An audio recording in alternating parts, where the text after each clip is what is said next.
Hej og velkommen til. Jeg hedder Morten, jeg er fra Janmar Danmark.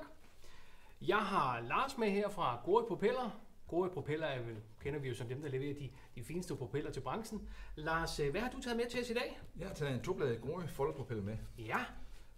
som jo er designet af David Lewis tilbage i 75. Ham kender jeg fra Bang & Olufsen. Det er nemlig rigtigt. Ja. Det er bag 75, Ja.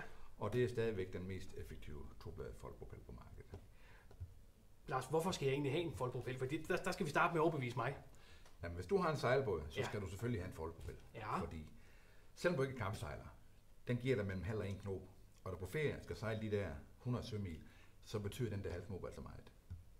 Du har mig allerede der. Godt. Men hvordan virker den egentlig, hvis vi skal tage opbygningen på den, når vi sejler, når vi bakker og således? Den er meget simpel. Ja. Når du sejler frem eller fremad, Ja. så går den på maks diameter med det samme. Ja. Og det gør alle foldpropeller i princippet. Ja. Det store trick, det er, når du skal bakke med den. Mm-hmm. Og der skal man tænke på, at det eneste, der holder bladene åbne i bak, er centrifugalkraften. Det vil sige, at propellen skal have rigtig mange omdrejninger. Omdrejninger, simpelthen. Det er det, der giver effekten. Ja. Ja. Og det vil sige, at det er fuld kraftbak. Ja.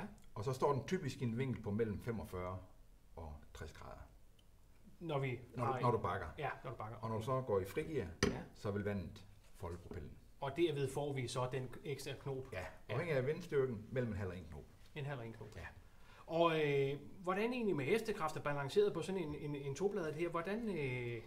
Altså farten på en deplacementsbåd er givet kvad dens vandlinjelængde. Ja. Og vi siger, at du skal bruge cirka 6 hestekræfter per ton for at nå skrovhastighed. Ja.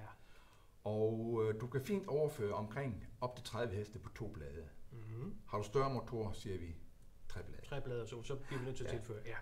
Okay. Og så skal der selvfølgelig være et ideelle omdrejningstal på akslen, og der siger vi, på sådan en båd med de heste, mellem 1100 og 1500 omdrejninger er det ideelle.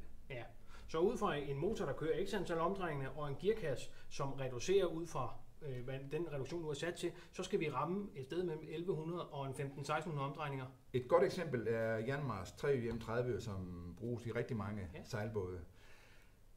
Den leveres typisk med en gearkasse, der hedder 2,62 til 1, det vil sige omkring en 1360 omdrejninger på akslen. Ja. Og dertil en 16,5 tommer gårdpropel med 12 tommer stigning, det er lige smørhul. Ja, det er det. Hvad er egentlig med bladeareal og stigning og sådan noget? Det har vel også noget at sige i det spil her? Jo, der skal være en sammenhæng mellem diameter og stigning. Ja. Og der stiler vi mod en diameter pitch ratio på omkring en 75%.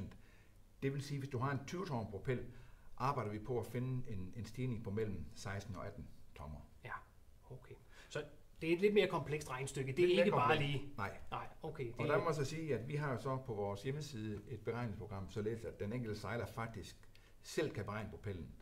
Han går ind og fylder de der blanket data ud, klikker på send, og så ligger der et svar tilbage inden for ganske få sekunder.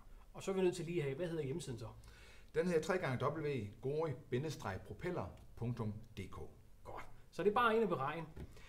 Det var, hvad vi havde lige omkring den tobladede propeller. Tusind tak, fordi du kom, Lars. Selv tak. Rigtig god fornøjelse derude.